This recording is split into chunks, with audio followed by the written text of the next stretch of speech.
Figures on the political left and the media are now calling for the removal of all Confederate monuments in response to the violence and deaths in Charlottesville, Virginia.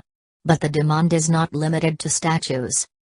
Representative Yvette Clarke, DNY, has now announced she is introducing a bill that would force the Department of Defense to rename military bases and properties currently named after Confederate generals and soldiers. Clarke asserts her bill would reduce violence and racial strife by removing symbols of white supremacy that attract rioters.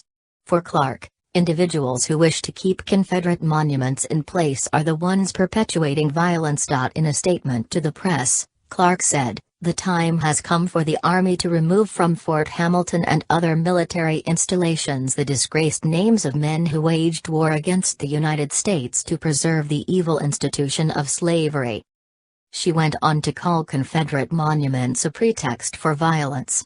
As recent events in Charlottesville have made perfectly clear, these monuments are nothing more than symbols of white supremacy and a pretext for the violent imposition of an evil ideology that should never have persisted into the 21st century, Clarke opined. Clarke and 3 other New York Democrats previously petitioned the U.S. Army to change the names of 2 streets on a base in the state of New York. The Army denied the request to rename General Lee Avenue and General Jackson Drive, which run through Fort Hamilton and are not accessible to the public. Major General Malcolm Frost, a spokesman for the Army, explained why Clarke's petition was rejected.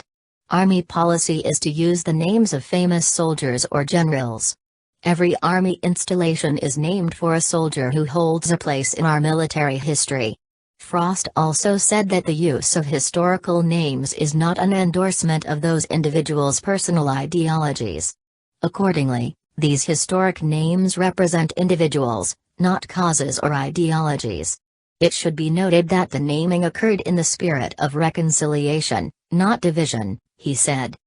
Clarke's bill would bypass the Army and other military branches, effectively coercing the armed forces to her ideological viewpoint, and ending a tradition that has been in place for over a century. Given the events in Charlottesville and the hostile feelings it has created, it is possible that Clarke's proposed law would have support from both sides of the aisle in principle depleted Congress. Among the most notable critics of President Trump in the wake of the Charlottesville incident have been members of his own party. As reported by CNN, Senator John McCain, ROS, a constant critic of the president, attacked Trump for making a moral equivalency between the white supremacists and Antifa, whom McCain described as Americans standing up to defy hate and bigotry. Antifa has been designated a domestic terror group by the New Jersey Office of Homeland Security. Other prominent Republicans to speak out against Trump include Marco Rubio, RFL, Jeff Flake, ROS, and Lindsey Graham, RSC. Graham accused Trump of taking a step backward in race relations. Despite this criticism, the Trump base of voters has remained supportive of the president's remarks. But with such bipartisan condemnation of the president among sitting politicians, it is unclear what fate Confederate monuments face.